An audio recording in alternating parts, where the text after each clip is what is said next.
여러분, 몸통과 깃털이라고 하는 말 종종 들어보셨죠? 이 말이 처음 사용되었던 것은 1997년 한보그룹 특혜 대출 사건 때였습니다. 김영삼 대통령 수석 보좌관이었던 홍인길 씨가 그 사건의 주범으로 지목이 되었었는데요. 그때 홍인길 씨는 나는 실세가 아니다. 나는 바람 불면 날아가는 깃털에 불과하다 라고 하면서 자기의 혐의를 부인했습니다. 그때 정계나 언론계에서는 그렇다면 몸통은 김현철일 것이다 라고 하면서 대통령의 차남을 지목했죠. 이게 몸통과 깃털이라고 하는 말의 시초였습니다. 그 후로 이 말은 정계에서 비리 사건이 터질 때마다 회자되곤 하는데요. 주범으로 지목된 자는 늘 나는 깃털일 뿐이다 라고 하면서 자기를 방어하고 실제 몸통인 것으로 추정되는 사람은 모르쇠를 일관하는 것이 다반사입니다. 결국 대체로 몸통은 밝혀지지 않은 채 사건이 유야무야 되는 경우가 많지요. 세상의 모든 추악함과 더러움이 다 모여 있다고 하는 그 정치판에서 누가 몸통이고 누가 깃털이냐 이런 걸 따지는 것 자체가 코미디일 수밖에 없겠지만 그 안에서 어떡하든 꼬리를 잘라서 자기에게 닥친 위기를 피해보려고 몸부림을 치는 꼴들을 보면 저절로 쓴웃음이 나오게 됩니다. 지난 시간 우리는 주님께서 사람이 타본 적 없는 나귀를 타시고 예루살렘 성으로 입성하셨던 사건을 함께 나눴습니다. 그건 단순히 왕이심에도 불구하고 말이 아닌 어린 나귀를 타실 만큼 주님은 겸손하셨다. 이런 걸 보여주는 정도의 내용이 아니었죠. 세상의 힘을 상징하는 말을 탈 수 없었던 이스라엘에게 나귀는 필수적인 노동력이었음에도 불구하고 나귀가 부정한 동물이었기 때문에 이스라엘은 그 나귀를 그냥 사용할 수가 없었습니다. 사람이 그 나귀를 타거나 그 나귀에다가 짐을 실으려고 한다면 대속의 양으로 그 부정한 나귀를 대속한 후라야만 했던 것이죠. 그러니까 아직 사람이 타보지 않은 나귀였다라고 한다면 그 나귀는 아직 대속을 받지 않은 나귀다라는 말을 하는 것이었고 그 나귀는 바로 그 나귀 임자들이 소유하고 있는 부정함을 모형하고 있었던 것입니다.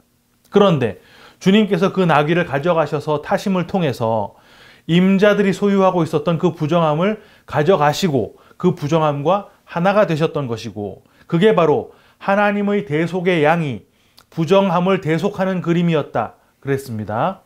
그리고 그게 바로 주님의 겸손, 그거 뭐였습니까? 하나님의 자리를 버리고 이 땅에 내려와서 대속의 죽음을 죽기 위해 부정함과 하나가 되는 걸 거절하지 않고 순종하셨던 것, 바로 십자가였던 것입니다. 오늘 우리는 주님의 성전 정화 사건을 본문으로 읽었는데요. 그 내용을 본문의 기준에서 간단하게 정리하면 이렇습니다. 나귀를 타고 예루살렘에 입성하신 주님께서는 곧장 성전으로 들어가셨는데요. 성전 안에는 매매하는 사람들과 환전상들의 상과 의자들이 있었습니다. 주님께서는 그 상이며 그 의자들을 다 엎어버리시고 그들을 다 쫓아내 버리셨죠. 그리고는 그렇게 하신 이유를 설명하시듯 기도하는 집을 강도의 소굴로 만들었다라는 명분을 대신 것이 오늘 내용의 전부입니다. 주님 당시 성전의 정황은 이랬는데요. 유대인들은 1년에 최소한 3번은 무조건 성전에 나와야만 했습니다. 언제요? 유월절, 오순절, 장막절. 이때는 반드시 성전의 제물을 가지고 와서 제사를 드려야만 했던 거예요. 그런데 그 제물은 어떤 제물이라야 합니까? 흠이 없는 제물이라야 했지요. 하지만 먼 곳으로부터 양을 가지고 오다 보면 그 양이 다칠 수도 있고 지쳐서 살이 좀 빠지거나 더러워질 수도 있잖아요. 그럼 그 양은 불합격 판정을 받게 되는 것이고 그 양으로는 제사를 드릴 수 없게 되는 것입니다. 어쩔 수 없이 그들은 성전에서 인준한 판매상들이 제공하는 양을 사야만 했어요. 그 양은 그야말로 부르는 게 값이었다고 하는데 시중 시가의 20배 정도 되었다고 합니다. 양을 소유하지 못한 가난한 사람들은 비둘기로 제사를 드렸었는데요. 성전에서 파는 비둘기는 시중 가격의 거의 100배에 거래될 정도였다고 해요. 그뿐만 아니라 성전에 들어갈 때 유대인들은 반세겔의 성전세를 내야만 했지요. 성전세는 반드시 유대 화폐였던 두로의 동전으로 해야만 했습니다. 하지만 당시 이스라엘은 로마의 식민지였잖아요. 당연히 유대인들 사이에서 유통되는 화폐는 다 로마 화폐였습니다. 그럼 어떡합니까? 환전을 해야만 했겠지요. 그 환전세가 어마어마했습니다. 반세겔을 환전하려면 3분의 1 데나리온의 환전세를 내야 했는데 1 데나리온이 하루 품삯이었던 거 다 기억나시죠? 일반 노동자의 하루 일당 3분의 1을 환전세로 뜯겼다는 말입니다. 주님 당시에 6월절에 성전으로 모이는 유대인들이 대략 200만 명 정도가 됐다고 하니까 그 이권이 어느 정도였을지 대충 짐작이 되시지요? 오늘 이 본문을 통해 설교자들이 던지는 교훈은 대략 2개 정도로 나눌 수 있습니다. 교회가 기도하는 집이다라고 하는 그 정체성을 잃는 순간 교회는 강도의 소굴이 된다. 그러니 우리는 우리의 교회를 기도하는 집이 되도록 해야 한다. 이렇게 기도하는 교회가 되자라고 하는 교훈을 던지는 것입니다. 철야 기도, 새벽 기도를 독려하거나 단기 선교, 성전 건축 같은 일들을 앞두고 있을 때 또는 교회 안에 크고 작은 분쟁이 있을 때 기도라고 하는 해결책을 제시하려는 시도로 볼 수 있는 것입니다. 또 다른 방향의 교훈은 우리 교회를 강도의 소굴이 되지 않게 하자라는 방향이에요. 그런데 요즘 시대에 본문에 나오는 그런 매매상이나 환전상이 교회 안에 있지는 않지 않습니까? 그래서 이런 강도짓이 어떤 것인지를 현대에 맞게 말해주곤 하는데요. 실제로 인터넷에 올라와 있는 어느 유명 목사님의 설교 중에 한 부분을 제가 읽어드려 보겠습니다. 뭐가 오늘날 교회를 강도의 구렬로 만드는 것이겠습니까? 예배의 가치를 떨어뜨리고 예배에 집중하지 못하게 하는 모든 것들입니다. 예배 시간에 떠들고 기도와 예배를 방해하는 것, 왔다 갔다 돌아다니고 핸드폰 하는 것, 화내고 쓰레기 버리고 싸우고 하는 것, 세속적인 이야기로 교회 분위기를 망치는 것, 거짓말, 비난, 모독, 시기, 질투, 논쟁을 일삼으면서 신앙의 모범이 되지 않는 것, 온전한 11조와 헌금을 드리지 않는 것, 하나님 앞에서 겸손하지 못하고 교만 떠는 것, 말만 하고 행동하지 않는 것, 남의 돈 떼먹는 것, 교회 물건 함부로 낭비하는 것, 이런 모든 것들이 다 교회를 강도의 소굴로 만드는 일들입니다. 사소해 보여도 그 사소한 일 하나하나가 우리를 강도로 만들어버리는 것입니다. 이런 설교의 결론은 따로 언급하지 않아도 알 수가 있겠지요. 주님께서 성전을 정화하시기 위해 성전을 강도의 구렬로 만들고 있는 자들을 사그리 쫓아내셨던 것처럼 우리도 우리 교회에서 예배를 예배답게, 교회를 교회답게 만들어 가는데 걸림돌이 되는 것들을 과감하게 제거하고 우리의 교회를 만민이 기도하는 집으로 가꾸어 나가자라는 것입니다. 어떻게 공감이 좀 되십니까? 이제 이런 교훈에 이질감 좀 느껴지시죠? 이런 교훈은 설교자가 회중들에게 대놓고 말했다가는 시험이 들 수 있는 말들을 설교라고 하는 형식을 이용해서 일침을 가하고 싶을 때 아주 유용할 것 같기는 합니다만 이런 건 사실 설교가 아니라 협박이나 억지일 뿐이에요. 이런 교훈을 꽉꽉 눌러서 한 문장으로 만들면 그게 뭐겠습니까? 하라는 거 하고 하지 말라는 거 하지 말라라는 것이겠죠. 그게 다 율법입니다. 지금 주님께서 그 율법의 메인자를 자유케 해주시기 위해 바로 그 율법을 깨부수고 들어오고 계신 것이잖아요. 당연히 오늘 본문이 이런 얘기를 하고 있는 것일 리는 없다는 말입니다. 오늘 본문을 푸는 열쇠는 바로 강도의 소굴이라고 하는 어구인데요. 강도의 소굴이라는 말이 우리나라 말의 어감상 강도들이 막 우글우글 모여있는 곳 이런 느낌이 들지요. 강도같이 폭리를 취하는 매매상들, 환전상들이 우글우글 모여있고 제사 드린답시고 와서 가진 거 다 뜯기는 피해자인 유대인들도 거기에 바글바글 모여있는 걸 묘사하는 것처럼 보입니다. 그런데 이 소굴이라고 하는 단어는 헬라어 스펠라이아라는 단어를 번역한 것인데요. 이건 그냥 굴이라는 걸 뜻하는 단어입니다. 요한복음 11장을 보면 예수님께서 나사로의 무덤에 가시는 그림이 나오지요. 38절인데요. 이에 예수께서 다시 속으로 비통히 여기시며 무덤에 가시니 무덤이 굴이라 돌로 막았거늘. 여기에 이 굴이라는 것이 똑같은 단어입니다. 여러분, 굴은요, 강도짓이 자행되는 현장이 아니라 강도짓을 마친 강도가 숨는 곳입니다. 그럼 강도가 누구겠어요? 판매상이나 환전상들입니까? 아니겠죠. 그들은 지금 숨어 있는 게 아닙니다. 물론 그들 역시 이 강도질에 가담을 하고 있어서 표면적으로는 강도다라고 할 수 있겠지만 그들은 드러난 자들, 깃털일 뿐이라는 말이에요. 그 강도짓의 몸통은 따로 있는 것입니다. 바로 산헤드린 공회원들 그리고 대제사장들이었던 거예요. 이런 판매상들이나 환전상들은 성전에서 그렇게 비즈니스를 할 수 있도록 허가를 받았어야만 했는데요. 그 허가를 주관했던 게 산헤드린 공회 그리고 대제사장들이었던 것입니다. 그들은 허가를 내주는 조건으로 판매 수익과 환전 수익의 7, 80%를 허가비와 자리세의 명목으로 상납받았다고 해요. 그 엄청난 돈들이 결국 산헤드린 공회원들과 대제사장들에게로 흘러들어갔던 것이죠. 그렇다면 여러분, 조금 이상하지 않습니까? 지금 예수님께서는 성전 정화를 하신다라고 하면서 채찍을 휘두르시고 상과 의자를 다 뒤엎고 판매상들과 환전상들을 내쫓았습니다. 강도짓의 진짜 몸통은 산헤드린 공회원들과 대제사장들이었는데 정작 내쫓으신 것은 깃털들 뿐이었다는 말이에요. 그럼 성전이 정화됩니까? 안 됩니다. 어차피 몸통은 남아있는 것이니까. 그럼 주님께서 지금 이 판매상들, 환전상들을 왜 내쫓는 것일까요? 내쫓는 걸 통해 뭐를 하시고 싶으시냐는 말입니다. 그건 바로 성전의 기능 중단인 것입니다. 성전의 제일 핵심 기능은 바로 제사인데 율법과 유대인들의 전통에 따라 그 제사의 제물은 반드시 흠이 없어야 하고 신으로 추앙받는 로마 왕의 화상이 새겨진 그 로마 화폐로는 성전세를 납부할 수가 없거든요.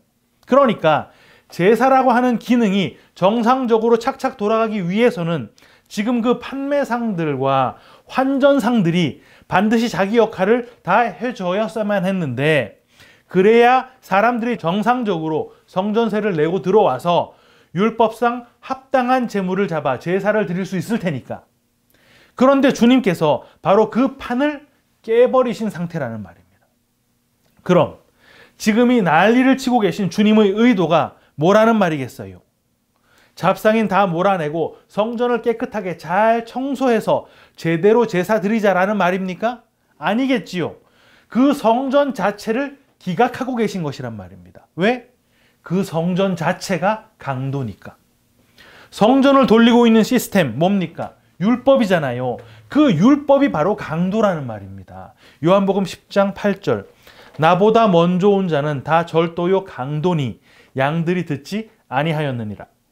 주님보다 먼저 왔던 거 뭐였습니까? 율법이었잖아요. 여러분, 지금 그 성전이 무슨 성전입니까? 헤롯 성전입니다. 하나님의 성령께서 단 한 번도 임하신 적이 없었던 곳, 껍데기에 불과한 헤롯 성전이었단 말이에요. 헤롯이 뭐 때문에 성전을 만들어서 유대인들에게 줬습니까? 기원전 63년경에 스룹바벨 성전이 로마의 장군 폼페이우스에 의해서 파괴가 됐었는데 헤롯이 유대인들의 환심을 사기 위해 재건축해 준 것입니다. 사람이 사람의 목적에 따라 만들어 놓은 사람의 건물일 뿐이었다는 말이에요. 율법으로 돌아가는 이런 건물 따위가 하나님의 성령을 담는 성전이 될 수 없어. 진짜 성전은 바로 나 예수인 거야. 주님께서는 이 말씀을 하고 계신 것이라는 말입니다. 여러분, 오늘 본문에 주님께서 성전이 어떤 곳이라고 말씀하고 계십니까? 기도하는 집이라 그랬잖아요. 13절에 기도라고 번역된 그 단어가 헬라어 프로슈케인데요. 우리 예전에 공부했던 단어입니다. 이 프로슈케는 내 바램을 이루어 달라고 벅벅 우기는 게 아니라 하나님의 뜻이 나에게로 이루어져 흘러내려 오기를 바라는 것이다 라 그랬습니다. 마태복음 26장 39절. 조금 나아가사 얼굴을 땅에 대시고 엎드려 기도하여 이르시되 내 아버지여 만일 할만하시거든 이 잔을 내게서 지나가게 하옵소서. 그러나 나의 원대로 마옵시고 아버지의 원대로 하옵소서 하시고, 여기서 이 잔을 나에게서 지나가게 해달라라고 하는 게 주님께서 원하시는 바였지만 그거 말고 아버지의 뜻대로 하시라라고 한 게 주님의 진짜 기도였다는 말입니다. 지금 주님께서 성전은 기도하는 집이다라고 하셨으니까 바꿔 말하면 성전은 하나님의 뜻이 흘러내려와 머무는 곳이라는 뜻이 되겠지요. 하나님의 뜻, 우리가 지금 계속 반복하고 있는 것인데 그거 뭐였습니까? 은혜, 사랑이었잖아요. 하나님의 그 뜻인 은혜와 사랑이 흘러내려와서 그걸 받으면 그게 기도하는 집이라는 말입니다. 그런데 하나님의 그 뜻, 하나님의 그 은혜, 그 사랑이 지금 육신을 입고 이 땅에 내려왔습니다. 누구요? 예수. 그런데 그 예수는 흠도 없고 점도 없는 하나님의 온전한 양이네요. 드디어 구약 내내 사람이 만든 사람의 건물에서 실체가 아닌 껍데기, 그 동물의 피가 가지고, 그 동물의 피를 가지고 절기 때마다 드렸던 그 율법적인 제사, 한마디로 뭐? 강도질. 그 강도질을 더는 할 필요 없이 이제 한 번에, 단번에 드리는 유일하고 참된 제사를 드릴 수 있게 된 것입니다. 그 제사가 드려지면 이제 그 헤롯 성전 필요 있습니까? 아니, 헤롯 성전뿐 아니라 사람이 지은 모든 건물 형식의 성전 필요 있나요? 필요 없습니다. 그래서 주님이 그 성전을 허물어라 라고 말씀하셨던 거예요. 요한복음 2장 19절. 예수께서 대답하여 이르시되 너희가 이 성전을 헐라 내가 사흘 동안에 일으키리라. 곧이어 나오는 21절 읽어드립니다. 그러나 예수는 성전된 자기 육체를 가리켜 말씀하신 것이라. 그래서 곧바로 오늘 본문에 맹인과 저는 자들이 주님으로부터 기각된 그 율법의 헤롯 성전으로부터 나와서 진짜 성전이신 주님께 와서 치유받는 장면이 연결되어 있는 것입니다. 본문 14절. 맹인과 저는 자들이 성전에서 예수께 나아오매 고쳐주시니. 하나님의 진짜 뜻, 그 사랑과 은혜가 예수에게 있다는 걸 보여주심으로써 옛 성전의 쓸모없음, 그 옛 성전의 무효화됨을 선포하고 계신 거예요. 그리고 참 성전이신 주님께서는 스스로 옛 성전을 자처하시고 십자가에 달려 죽으심으로써 스스로의 육체를 파괴해 버리신 것입니다. 그 후 택하심을 입은 자들, 성도들이라고 하는 그 재료로 성전을 만들어내시고, 그게 교회죠. 그리고 그 교회 안에 하나님의 뜻, 은혜와 사랑, 예수의 영이신 성령을 부어주신 것입니다. 그 상태가 바로 하나님의 뜻을 받은 상태니까 교회는 기도하는 집이 된 게 맞는 것이죠. 우리가 우리 바램을 맨날 하나님께 졸라대서 기도하는 그런 기도하는 집이 아니라 우리 안에 성령께서 늘 계신 그 자체로 우리가 기도하는 집인 것입니다. 그런데도 아직 그 율법적인 모임과 그런 제사를 고집한다고 한다면 그게 뭐겠습니까? 히브리서 6장 6절. 타락한 자들은 다시 새롭게 하여 회개하게 할 수 없나니 이는 그들이 하나님의 아들을 다시 십자가에 못 박아 드러내놓고 욕되게 함이라. 이게 예수님 잘 믿다가 다시 죄짓고 배신하면 지옥 가는 거야, 뭐 이런 협박을 하는 게 아니라 은혜가 선포되고 성령이 교회 안에 계신데 그 상태에서 여전히 율법에 매여 있다고 한다면 그들은 십자가를 모욕되게 하는 자, 누구요? 택하심이 없는 자들, 그들이 바로 불택한 자들이다 라는 말을 하고 있는 것입니다. 히브리서 10장 25절을 한번 볼까요? 모이기를 패하는 어떤 사람들의 습관과 같이 하지 말고 오직 권하여 그 날이 가까움을 볼수록 더욱 그리하자. 이 구절은 오늘날 많은 교회들이 주일 예배뿐 아니라 주중 모임과 새벽 기도 등 교회에서 주관하는 모든 예배와 모든 모임에 꼭꼭 참석하자라는 식으로 오용되는 구절입니다. 하지만 이건 우리말 번역이 잘못된 거예요. 히브리서 10장은 율법의 기각과 은혜의 선포를 기록하고 있는 장입니다. 1절을 보면 율법은 장차 올 좋은 일의 그림자일 뿐이요 참 형상이 아니므로 해마다 늘 드리는 같은 제사로는 나아오는 자들을 언제나 온전하게 할 수 없느니라 라고 선포하면서 시작하거든요. 오늘 본문과 같은 내용입니다. 해마다 드리는 같은 제사, 6월절 양 잡아 드리는 그런 제사로는 안 된다는 말을 하고 있는 것이죠. 9절과 10절 봅니다. 그 후에 말씀하시기를 보시옵소서 내가 하나님의 뜻을 행하러 왔나이다 하셨으니 그 첫째 것을 폐하심은 둘째 것을 세우려 하심이라. 이 뜻을 따라 예수 그리스도의 몸을 단번에 들이심으로 말미암아 우리가 거룩함을 얻었노라. 우리가 거룩해진 것은 다른 말로 우리가 하나님의 뜻을 받게 된 것은 단번에 드려졌던 그 진짜 제사 예수 그리스도의 십자가를 통해 주어졌다라는 말을 하는 거예요. 그럼 25절에 그 모이기를 폐하는 어떤 사람들의 습관이라는 말은 그 자체로 모순이 되는 것입니다. 율법의 메인자들은 모이기를 폐하는 자들이 아니라 모이기를 힘쓰는 자들이거든요.